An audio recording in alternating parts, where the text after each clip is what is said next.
ان الحمد للہ الصلاۃ والسلام علی رسول اللہ رب اشرح لی صدری ویسر لی امری واحلل عقدۃ من لسانی یفقہوا قولی ربی زدنی علما اما بعد فاعوذ باللہ من الشیطان الرجیم بسم اللہ الرحمن الرحیم ان اللہ اشتری من المؤمنین انفسهم واموالهم بان لهم الجنہ صدق اللہ العلی العظیم۔ ساری تعریفیں اللہ رب العزت کے لیے ہے جو اس حیرت انگیز کائنات کا یکتا و تنہا خالق و مالک ہے، مدبر و منتظم ہے، رحمان اور رحیم ہے۔ درود و سلام ہو انبیاء علیہ السلام کی جماعت پر، خاص کر نبی آخر الزماں حضرت محمد مصطفیٰ صلی اللہ علیہ وسلم پر۔ اللہم صلی علی محمد وعلی آلہ واصحابہ وبارک وسلم۔ عزیز سامعین، السلام علیکم ورحمۃ اللہ وبرکاتہ۔ میں نے آپ کے سامنے ابھی جو آیت تلاوت کی ہے اس کا ترجمہ کچھ یوں ہے۔ یقیناً اللہ نے مومنوں سے ان کے مال اور ان کے نفس جنت کے عوض خرید لیے ہیں۔ بے شک اللہ تعالی نے سچ فرمایا ہے۔ سورہ توبہ آیت نمبر 111۔ جس عنوان پر میں آپ سے گفتگو کر رہی ہوں وہ زکوٰۃ اور انفاق فی سبیل اللہ ہے۔ زکوٰۃ کے لغوی معنی میں بتاتی چلوں۔ زکوٰۃ کے لغوی معنی ہے پاکیزہ کرنا یا پروان چڑھانا۔ پاکیزگی سے مراد اللہ تعالیٰ نے ہمارے مال و دولت میں جو حق مقرر کیا ہے اس کو خلوص دل اور رضامندی سے ادا کیا جائے، اور پروان چڑھانے سے مراد حقداروں پر مال خرچ کرنا اور اپنے مال میں برکت پیدا کرنا۔ زکوٰۃ تمام انبیاء علیہ السلام کی امتوں کو نماز اور زکوٰۃ کا حکم لازمی طور پر دیا گیا تھا اور ان لوگوں پر زکوٰۃ فرض کی گئی تھی۔ قرآن مجید میں اس کا ذکر کئی دفعہ آیا ہے، جس طرح سورہ انبیاء آیت نمبر 73، سورہ مریم آیت نمبر 55، سورہ مائدہ آیت نمبر 12۔ اور حضرت محمد صلی اللہ علیہ وسلم کی شریعت میں یہ دونوں چیزیں نماز اور زکوٰۃ فرض کی گئی ہے، اور ان کا ذکر قرآن مجید میں بارہا آیا ہے، جیسے سورہ بقرہ آیت نمبر 2۔ اہل ایمان صرف وہ لوگ ہیں جو نماز پڑھتے ہیں اور زکوٰۃ دیتے ہیں۔ قرآن مجید میں صاف کہا گیا ہے کہ زکوٰۃ نہ دینا ان مشرکوں کا کام ہے جو آخرت کے منکر ہے۔ سورہ حمیم سجدہ آیت نمبر 6 اور 7 میں بتایا گیا ہے کہ تباہی ہے ان مشرکین کے لیے جو زکوٰۃ نہیں دیتے اور آخرت کے منکر ہے۔ نماز اور روزے کی طرح زکوٰۃ مسلمانوں پر فرض ہے۔ فرق صرف یہ ہے کہ نماز روزہ تو ہر غریب اور امیر مسلمان پر فرض ہے اور زکوٰۃ صرف مالداروں پر فرض ہے۔ نماز اور روزہ جسمانی عبادتیں ہیں اور زکوٰۃ مالی عبادت ہے۔ نماز اور روزہ اللہ کے حقوق ہے اور زکوٰۃ میں بندوں کا حق بھی شامل ہے۔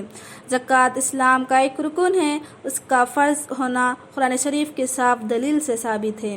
جو شخص اس کا انکار کرے وہ مسلمان ہی نہیں، اور جو مالدار ہوتے ہوئے زکوٰۃ نہ ادا کرے وہ سخت گنہگار ہے۔ عزیز سامعین، قرآن شریف سے انہی لوگوں کو ہدایت ملتی ہے جو نماز پڑھتے ہیں اور زکوٰۃ دیتے ہیں۔ زکوٰۃ کی اہمیت اس سے زیادہ اور کیا ہوگی کہ جو لوگ زکوٰۃ ادا نہیں کرتے انہیں ہدایت ہی نہیں مل سکتی۔ قرآن شریف میں تقریباً 82 جگہ زکوٰۃ کی تاکید کی گئی ہے، اور 32 جگہ تو نماز جیسی عبادت کے ساتھ اس کا ذکر کیا گیا ہے۔ عزیز سامعین، زکوٰۃ دینے کو مسلمانوں کی پہچان بتایا گیا ہے اور زکوٰۃ نہ دینے کو مشرکوں اور منافقوں کی صفت بتایا گیا ہے۔ زکوٰۃ ادا کرنے والوں کو جنت میں ہر طرح کی نعمتیں ملے گی، اور زکوٰۃ سے جی چرانے والوں کو ایسا دردناک عذاب دیا جائے گا کہ سننے سے ہی رونگٹے کھڑے ہو جاتے ہیں۔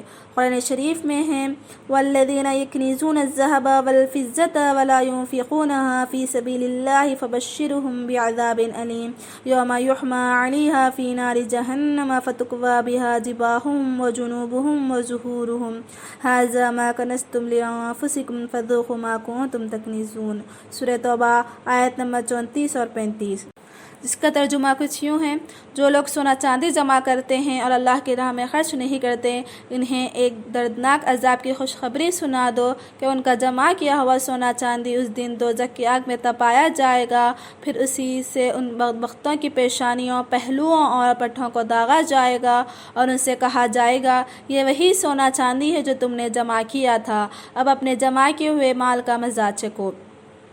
عزیز سامعین، یہ سزا تو قرآن مجید میں بتائی گئی ہے، حدیث شریف میں بھی بہت ہی سخت سزا بیان کی گئی ہے۔ پیارے رسول صلی اللہ علیہ وسلم نے فرمایا، جن لوگوں کو اللہ تعالیٰ نے مال دیا اور اس کی زکوٰۃ ادا نہیں کرتے، قیامت کے دن ان کا یہ مال ایک بہت ہی زہریلے اور گنجے سانپ کی شکل میں سامنے آئے گا اور ان کی گردن میں لپٹ جائے گا اور ان کے جبڑوں کو نوچ نوچ کر کہے گا، میں تمہارا جمع کیا ہوا مال ہوں، میں تمہارا خزانہ ہوں۔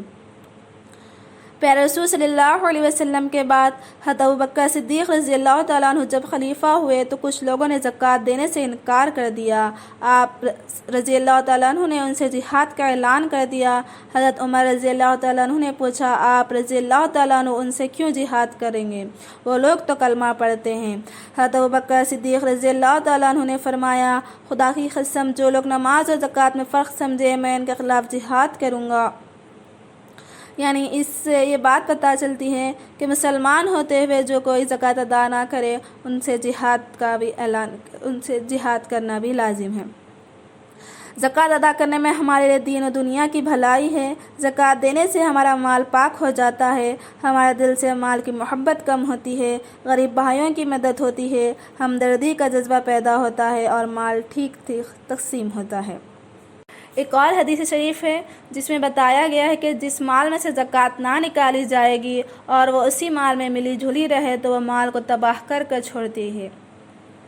چلیے آگے بڑھتے ہیں۔ زکوٰۃ فرض ہونے کی شرطیں۔ زکوٰۃ فرض ہونے کے لیے 6 باتوں کا پایا جانا ضروری ہے۔ پہلا، مسلمان ہونا، دوسرا، عاقل ہونا، تیسرا، بالغ ہونا، چوتھا، صاحب نصاب ہونا، پانچواں، پورے سال کا گزرنا، چھٹواں، بنیادی ضرورت سے زیادہ ہونا۔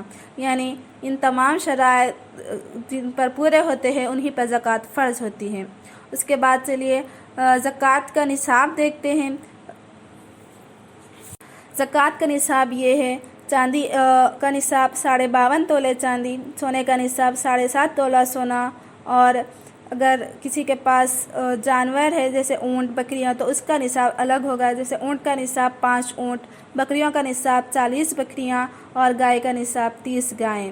یا کسی کے پاس تجارت ہو تو تجارت کے مال کا نصاب یہ ہے کہ 52.5 تولے چاندی کے بقدر ان کے پاس اگر رقم ہو تو وہ ان پر زکوٰۃ فرض ہے۔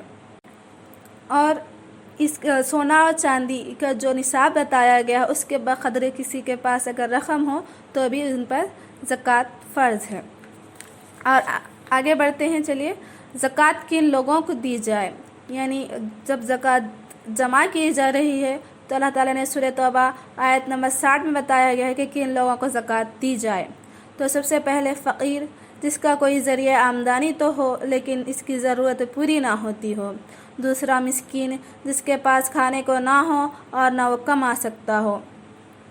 تیسرا، عامل، زکوٰۃ وصول کر کے لانے والے۔ چوتھا، مؤلفۃ القلوب، جن کو اسلام کا شوق دلانے یا اسلام پر جمانے کے لیے زکوٰۃ کا مال دیا جائے۔ پانچواں، رقاب، غلام یا جو لوگ جنگ میں گرفتار ہو کر قیدی بنا لیے جائیں۔ چھٹواں، غارم، قرض دار لوگ جو اپنا قرض ادا نہ کر سکتے ہوں۔ ساتواں، فی سبیل اللہ، جو لوگ دین کو غالب کرنے کے لیے دشمنوں سے لڑے اور دین کی خدمت کرے، ان پر خرچ کرنا۔ آٹھواں، ابن السبیل، کوئی مسافر چاہے اپنے گھر سے کھاتا پیتا ہی کیوں نہ ہو، اگر سفر میں اسے ضرورت پیش آئے تو اس کو زکوٰۃ دی جا سکتی ہے۔ زکوٰۃ مسلمانوں کے بیت المال میں جمع کرنی چاہیے اور بیت المال سے ان 8 قسم کے لوگوں پر خرچ ہونا چاہیے۔ اگر بیت المال نہ ہو تو بیت المال قائم کرنے کی کوشش کرنی چاہیے، اور جب تک بیت المال نہ ہو تو خود ہی ان لوگوں کو دے دینا چاہیے کہ زکوٰۃ چاند کے مہینے سے دینا چاہیے، اور دیتے وقت یہ نیت کر لینی چاہیے کہ یہ مال اللہ کے واسطے زکوٰۃ میں دے رہا ہوں۔ جس کو زکوٰۃ دی جائے اس کو بتانا ضروری نہیں۔ اس کے بعد چلیے آگے بڑھتے ہیں۔ دوسرا عنوان جو انفاق فی سبیل اللہ ہے۔ انفاق عربی زبان کا لفظ ہے جس کے لغوی معنی مال خرچ کرنے کے ہیں۔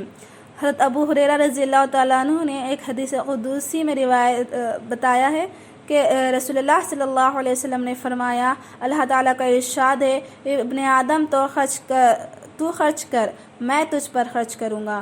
مطلب یہ ہے اس حدیث کا کہ اللہ تعالیٰ کی راہ میں مال خرچ کرنا ایسا ہے کہ بندے کی طرف اللہ کی توجہ اور عنایت ہوتی ہے، وہ اللہ کی راہ میں خرچ کرتا ہے تو اللہ تعالیٰ اسے اور زیادہ نوازتا ہے۔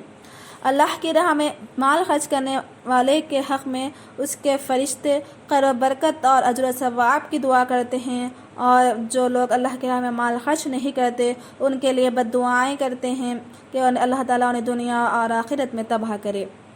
انفاق اتنا بڑا نفع کا سودا ہے کہ اللہ کی راہ میں اس کی مثال یوں ہے، سورہ بقرہ آیت نمبر 261، جس میں بتایا گیا ہے کہ ان لوگوں کی مثال جو اللہ کی راہ میں مال خرچ کرتے ہیں ایسی ہے جیسے ایک دانہ بویا جائے جس سے 7 بالیں نکلے اور ہر بال میں 100 دانے ہوں۔ اللہ جس کے لیے چاہتا ہے اس سے بھی زیادہ اضافہ کرتا ہے، اللہ وسعت والا اور علم والا ہے۔